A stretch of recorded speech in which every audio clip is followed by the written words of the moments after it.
Bapak Ibu, saudara-saudari yang terkasih, Pace e Bene, salam damai dan kebaikan bersama saya, Saudara Rio Edison OFM, dalam program Sabda Saban Hari dari Gereja Santo Paskalis Cempaka Putih, edisi 27 Maret 2022. Pada hari ini, bersama dengan seluruh gereja, kita memasuki Minggu Prapaskah yang keempat. Minggu Prapaskah keempat dikenal juga dengan sebutan Minggu Letare, yang berarti Minggu Bersukacita. Pada bacaan yang akan kita dengarkan pada hari ini, kita akan menyaksikan tentang kerahiman Allah yang begitu luar biasa, sehingga membuat kita umat manusia bersukacita. Bahkan pemazmur mengatakan, "Kecaplah betapa baiknya Tuhan, betapa maha rahimnya Tuhan, sehingga kita sebagai manusia pun akhirnya bisa bersukacita." Semoga laku tobat dan puasa yang telah kita mulai, yang telah kita jalankan selama masa Prapaskah ini memiliki arti dan makna serta membawa sukacita bagi kehidupan kita.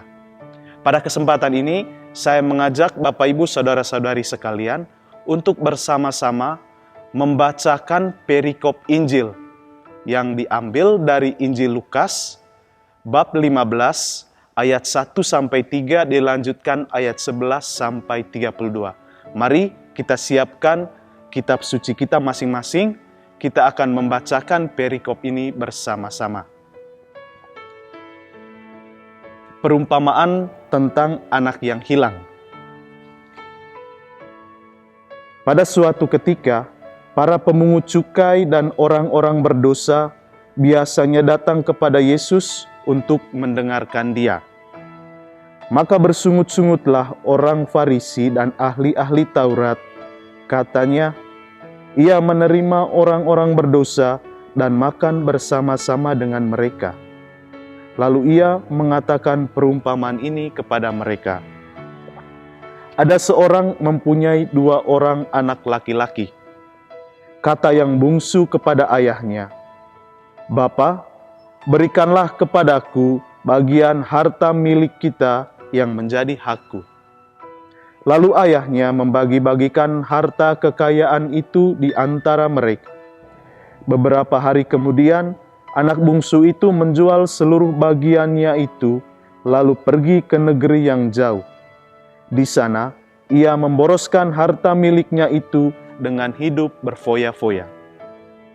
Setelah dihabiskannya semuanya itu, timbullah bencana kelaparan di dalam negeri itu, dan ia pun mulai melarat. Lalu ia pergi dan bekerja pada seorang majikan di negeri itu. Orang itu menyuruhnya ke ladang untuk menjaga babinya. Lalu ia ingin mengisi perutnya dengan ampas yang menjadi makanan babi itu. Tetapi tidak seorang pun yang memberikan kepadanya.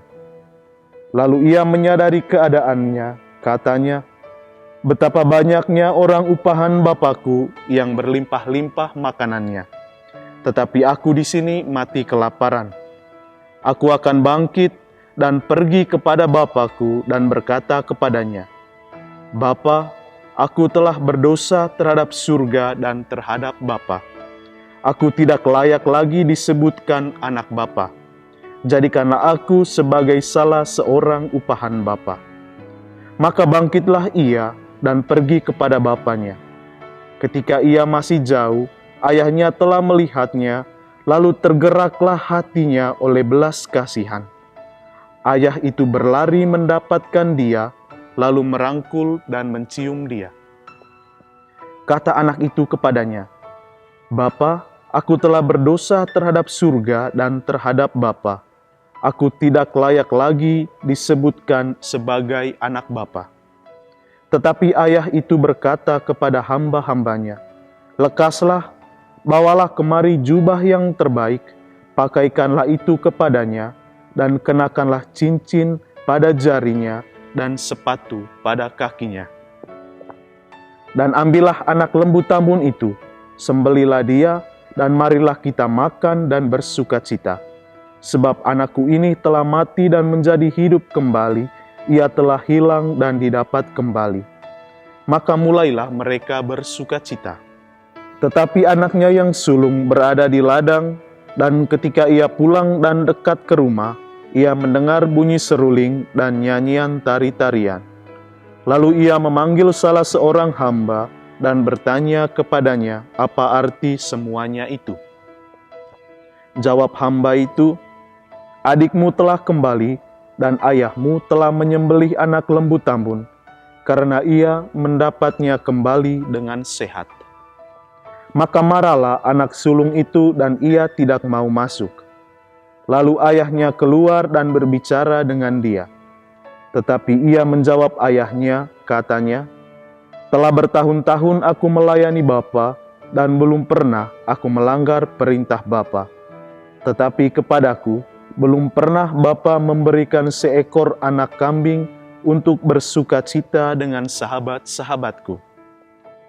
Tetapi baru saja datang anak Bapa yang telah memboroskan harta kekayaan Bapa bersama-sama dengan pelacur-pelacur, maka Bapa menyembelih anak lembu tambun itu untuk dia." Kata ayahnya kepadanya, "Anakku, engkau selalu bersama-sama dengan aku, dan segala kepunyaanku adalah kepunyaanmu. Kita patut bersukacita dan bergembira, karena adikmu telah mati dan menjadi hidup kembali. Ia telah hilang dan didapat kembali." Demikianlah sabda Tuhan. Terpujilah Kristus. Bapak, Ibu, saudara-saudari yang terkasih, kita baru saja mendengarkan kisah tentang Allah yang Maha Rahim. Yesus menggambarkan Allah yang Maha Rahim itu dalam perumpamaan tentang anak yang hilang, dalam pribadi seorang ayah yang begitu baik dan begitu mengasihi anak-anaknya.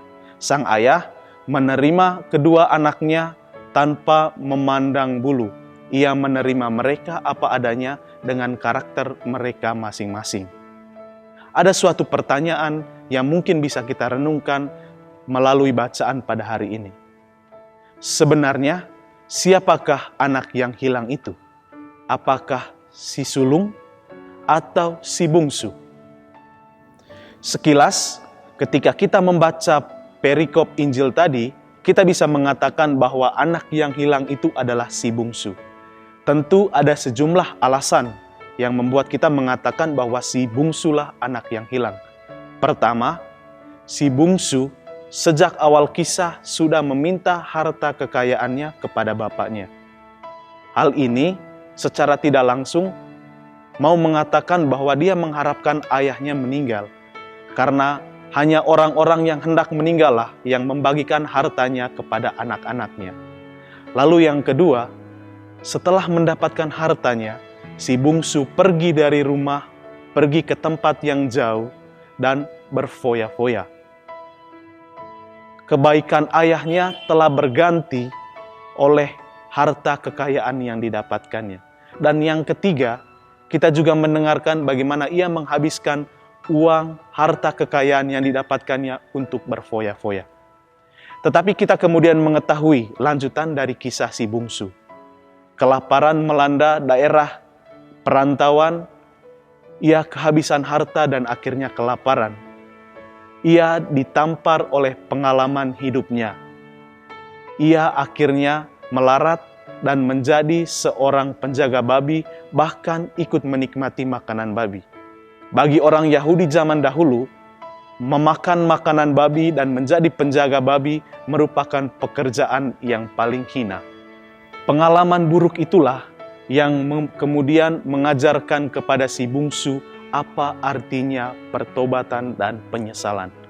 Si bungsu mengakui kesalahannya, si bungsu menyesal, lalu dia kembali kepada bapaknya.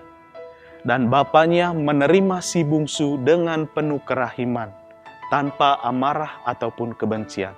Bahkan diadakan perayaan syukur, suatu pesta akan kembalinya anak yang hilang ini. Si bungsu yang pernah hilang akhirnya kembali dan datang ke rumah.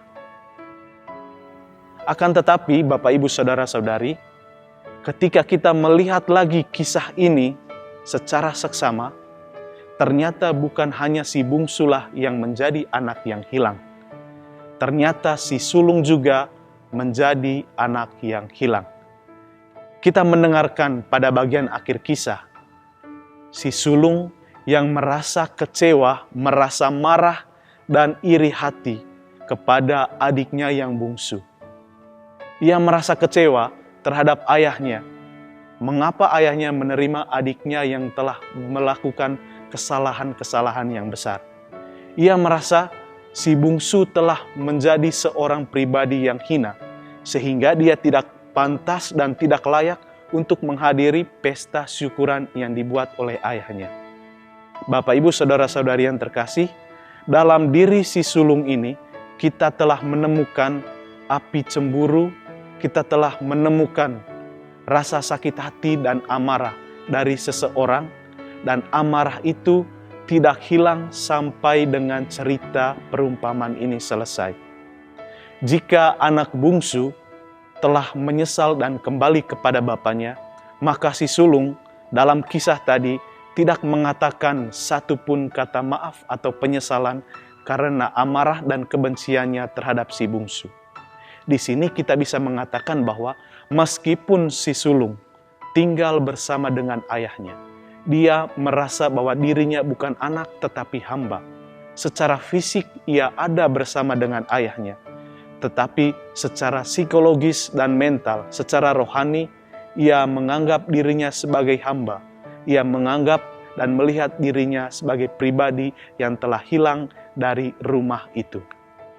Bapak, Ibu, saudara-saudari yang terkasih, cerita tentang anak yang hilang, cerita tentang si bungsu dan si sulung, sebenarnya merupakan cerita yang berangkat dari kehidupan kita sehari-hari. Kisah ini menggambarkan pribadi manusia dalam kehidupan sehari-hari. Mungkin kita pernah berada dalam situasi kehidupan si bungsu. Kita pernah terlena oleh kesenangan-kesenangan, oleh kesuksesan yang kita dapatkan, sehingga kita melupakan Sang Pemberi rahmat, Sang Pemberi kebaikan, Sang Pemberi kesuksesan kepada kita. Kita begitu terlena pada kesenangan duniawi sehingga kita melupakan Tuhan. Sebagian dari kita mungkin kemudian bertobat karena mengalami peristiwa-peristiwa yang membuat kita berbalik kepada Tuhan. Atau mungkin sampai saat ini kita belum juga bertobat, kita belum menyadari bahwa sebenarnya kita bergantung pada Tuhan. Jika belum, inilah waktu yang tepat bagi kita untuk bertobat dan kembali kepada Tuhan. Sebagian lagi mungkin pernah dan saat ini berada dalam situasi seperti si sulung. Kita menjadi pribadi yang dekat dengan Tuhan, rajin berdoa, rajin berpuasa, rajin melakukan kebaikan-kebaikan ataupun tindakan amal. Tetapi pada saat yang sama, kita merasa diri kita lebih baik dari orang lain. Kita dengan mudahnya menghakimi dan menganggap orang lain berdosa. Kita dekat dengan Tuhan, tetapi hati kita dipenuhi dengan penghakiman-penghakiman dan kegusaran-kegusaran akibat dosa, akibat kesalahan orang lain. Bapak, Ibu, saudara-saudari, inilah yang kita sebut sebagai kesombongan rohani. Kita dekat dengan Tuhan, sekaligus juga pada saat yang sama kita menghakimi orang lain. Padahal sebenarnya kita semua adalah manusia yang setara di hadapan Tuhan, dan kita juga sebenarnya adalah pribadi-pribadi yang berdosa dan bersalah di hadapan Tuhan. Hati-hati, Bapak, Ibu, saudara-saudari sekalian, dosa kesombongan rohani ini dekat dengan orang-orang yang rajin berdoa, yang rajin berbuat baik. Ketika kita sering berbuat baik, maka semakin besar kecenderungan dan keinginan dalam diri kita untuk menghakimi orang lain. Bapak, Ibu, saudara-saudari, mari kita belajar dari sikap si sulung supaya kita jangan mudah menghakimi orang lain. Mari juga kita belajar dari si bungsu supaya kita memiliki penyesalan dan rasa tobat di dalam diri kita. Mari kita belajar dari sosok sang ayah yang memiliki hati yang terbuka pada kata maaf, memiliki hati yang mudah mengampuni. Semoga Tuhan memberkati kita Semoga Tuhan memberikan kekuatan kepada kita dalam menjalani masa tobat ini. Tuhan memberkati.